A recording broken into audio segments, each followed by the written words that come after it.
Hey guys, welcome back to today's video. Today is Saturday, July 16th, 2022, and today we are going to be talking about Milwaukee, Wisconsin, chosen as the likely Republican National Convention host for 2024. Now, the RNC is a big deal, as is the DNC. Both political parties spend millions upon millions of dollars to gather their delegates, to put up nominees, speeches, everything that might come with a normal traditional convention. The only one really being a little bit out of the ordinary was the most recent in 2020 due to the coronavirus, but we expect it to make a full and total return to being its full glory in 2024, and the Republican Party seems to be settled on a Rust Belt city. Now, this decision from the RNC doesn't exactly come as a surprise to too many people. I think looking at Milwaukee as an individual location, it makes sense considering the Democrats chose it back in 2020, but it also is a bit to really understand about what this RNC decision actually means, where the priorities might be focused on for Republicans in 2024 versus other election years where they maybe weren't so focused on a region of the country, such as this one. So when Milwaukee, Wisconsin was one of the major cities that handed the Democratic Party a substantial victory in the 2020 election, it allowed President Biden to win in the state of Wisconsin. If you take a look at the shift from 2016, Milwaukee actually swung to the left by about 3 percentage points. Now, it isn't just this one city. The entire state of Wisconsin swung by over a point in favor of President Biden, but looking at the margin of victory, it was very narrow. Joe Biden only won the state by about 0.6%.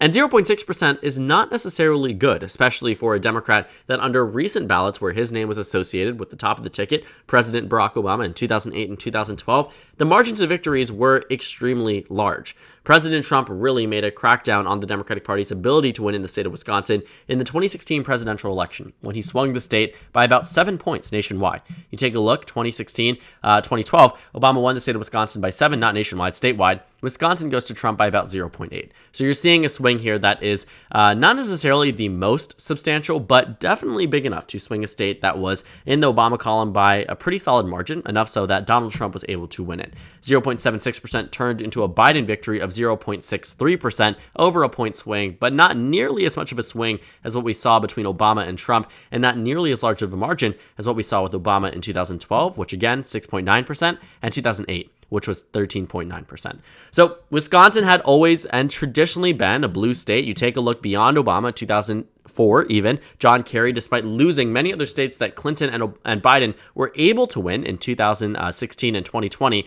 You saw Colorado, New Mexico, Nevada all go to Clinton, but Wisconsin went to Kerry despite Bush winning those 3 states. You go back to the year 2000, Wisconsin just as close. Al Gore wins it. Bill Clinton wins it. Bill Clinton wins it in his second term, 96, wins it in the first time in 92. 1988 even, Walter Mondale wins the state, or Michael Dukakis wins the state of Wisconsin by 3.6%. The last time that the 3 states went to the GOP was in 1984, under President Ronald Reagan's re-election, where he won every single state but one.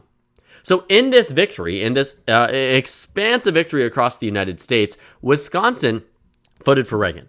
But then 4 years later, for about 24 years, Wisconsin did not go blue until 2016. Then the Democratic Party won it back. They got back the Rust Belt. They won Wisconsin, they won Michigan, and they won Pennsylvania. In 2020, the Republican National Convention was held, technically speaking, in North Carolina, but it was virtual, so the impact there was very minimal. There wasn't much. In 2016, though, the RNC was held in Ohio. The Democrats held theirs in Philadelphia. Democrats held their 2020 convention, again, virtually in the state of Wisconsin, in Milwaukee. That was their designated location. And it really spoke to the Democratic Party back in 2020 that they wanted to target those 3 Rust Belt states. Because it wasn't more of an expected red or blue wave year for the Democratic Party. They knew they were going to be fighting for every single electoral vote. And unlike Hillary Clinton's presidential campaign, President Biden and the Democratic Party knew exactly what they needed to do. They continued to target the Rust Belt, even closer to the election's finish when the polls were showing Biden up 7, 10, sometimes 17 points across these 3 Rust Belt states. People were upset with the Democratic Party. Some Democrats down in Texas, some Democrats down in Florida, down in North Carolina were wondering, why isn't Biden visiting my states? Why isn't more money being spent on these 3 states? The Rust Belt is already locked down. The Democrats have it locked down, except on election night, it became very clear why the Biden campaign continued to campaign in these 3 states. It really spoke to why the Democratic Party even chose Milwaukee in the first place, because they knew in their hearts the Rust Belt would never be locked down for the 2020 election. They knew that it could not be solidified after Donald Trump broke through the blue wall. The best they could do was narrowly win these states. So that's, I really think, a big reason why they chose Milwaukee. It made sense for the time. Because if you take Hillary Clinton's map from 2016, you give her all the electoral votes that she won, and then you include the Rust Belt, what you find is that the entirety of the map becomes a lot bluer than it previously was. Again, you take all of the states that Clinton won in 2016, allocate them to the Democratic Party in the 2020 electoral map or even the 2024 electoral map, and you just add in those 3 states, Wisconsin, Michigan, Pennsylvania, the Democrats win the election. No one cares at that point about Texas or North Carolina or Georgia or Florida or Ohio or Iowa or Arizona or even in that case, New Hampshire, because it doesn't matter. As long as those 3 Rust Belt states were there, the Democratic Party was winning. And that's the exact strategy that the Democratic Party employed. It's a very similar strategy I think this now decision is really revealing for the Republican Party in 2024. I think Republicans are confident, especially looking at their list of previous Republican conventions, that they are confident they are going to win states such as Florida. There were reasons why McCain chose Minnesota. He thought he would be able to win in this Rust Belt region that had been so close in 2004 and 2000, but the election quickly turned away from him right towards the end. The Republicans then chose Florida in 2012. Mitt Romney did better than John McCain did, and actually in almost every single poll leading up to the final days of the campaign season showed Mitt Romney ahead in Florida. That proved to be false. Obama won the state by less than a point. It was very, very close, but this decision for the RNC to be in Florida might have helped them actually bump up from where they were back in 2008. But it was clear Republicans wanted to target Florida. Mitt Romney's campaign never targeted Michigan or Pennsylvania. Briefly, they entertained the possibility about Wisconsin because their running mate, Paul Ryan, was from that state. But realistically speaking, they knew they weren't winning it either.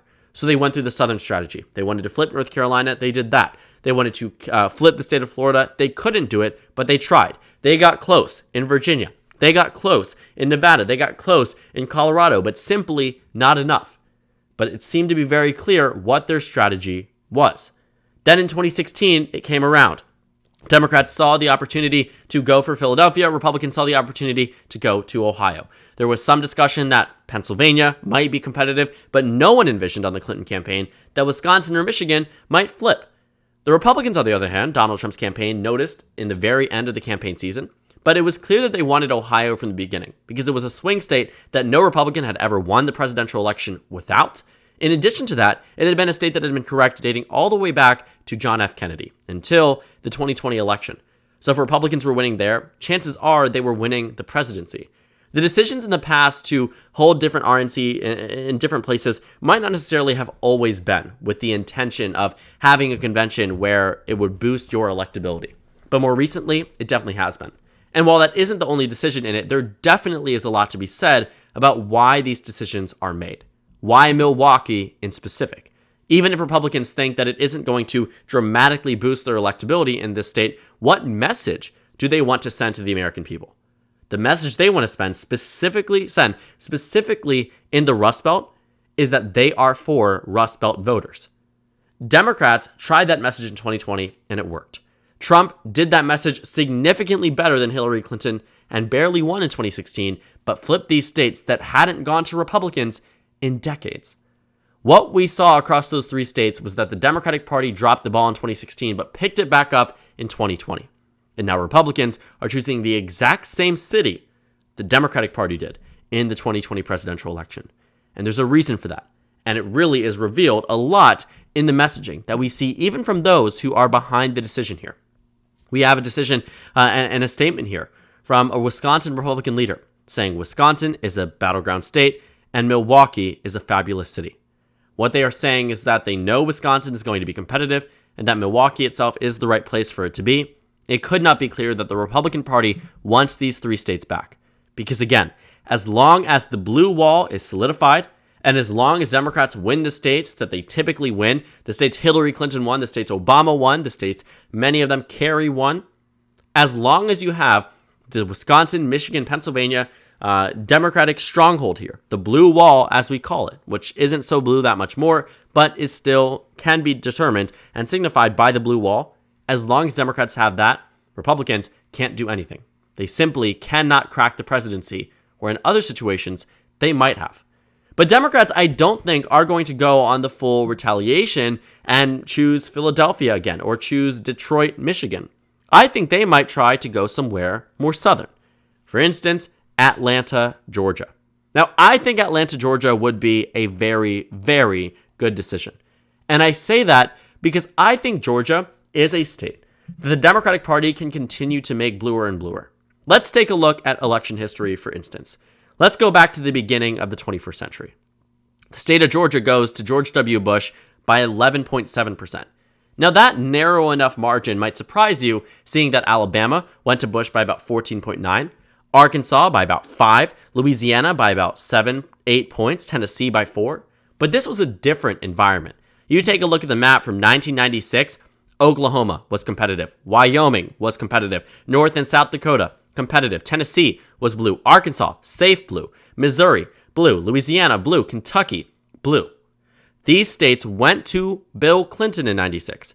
So by 2000, they were a bit more competitive. But the realignment was very, very clear. For whatever reason, it coincided with the start of the 21st century, and it has maintained itself up until the election we are in now. Then came around 2004. Then became the solidification of some of these states. But Georgia voted for Bush by 16.6. Even Tennessee, West Virginia, Arkansas, Louisiana, and Missouri were more competitive than Georgia. Georgia was a ruby red state. Democrats couldn't win here. But it became easier and easier for them to do so as the years went on. Remember that. 17-point margin for Bush dropped down to a 5-point margin for McCain. 2012 jumps up to an 8-point margin for Romney. 2016, remember, the nation gets redder. Trump wins, Romney lost in 2012. Trump won Florida, Romney lost it. Trump won Ohio, Romney lost it. Iowa, Wisconsin, Michigan, Pennsylvania. But what happens? Georgia gets bluer. And then in the next election, 2020, it swings by over 5 points in favor of Biden. The Rust Belt is important. And yes, if Democrats are going to win the 2024 election, they might rely on some Rust Belt states. But Democrats also might be changing their strategy. They may be changing their strategy to some southern states. And by southern states, I mean Sun Belt states. I mean North Carolina. I mean Georgia. I mean Arizona. Because guess what? You flip the Rust Belt back to the GOP, and you know what happens? The Democrats still win the election. How did they do that? Because they've won North Carolina, Georgia, and Arizona. The new blue wall might be scattered. The new blue wall might be established amongst the Sun Belt region of the United States. And the Democratic Party might try to capitalize on that in 2024 rather than revert back to the Rust Belt states that already seem to be so difficult to win. It's not to say Democrats at all won't be worried about these states. I think they will win one of the 3 states at least in the 2024 election, but I also would count on Republicans winning 1 out of the 3 at least. I don't think this blue wall is here to stay, especially considering the trajectory of minority voters, the exodus of minority voters out of these 3 states and into more southern states in the Sun Belt region.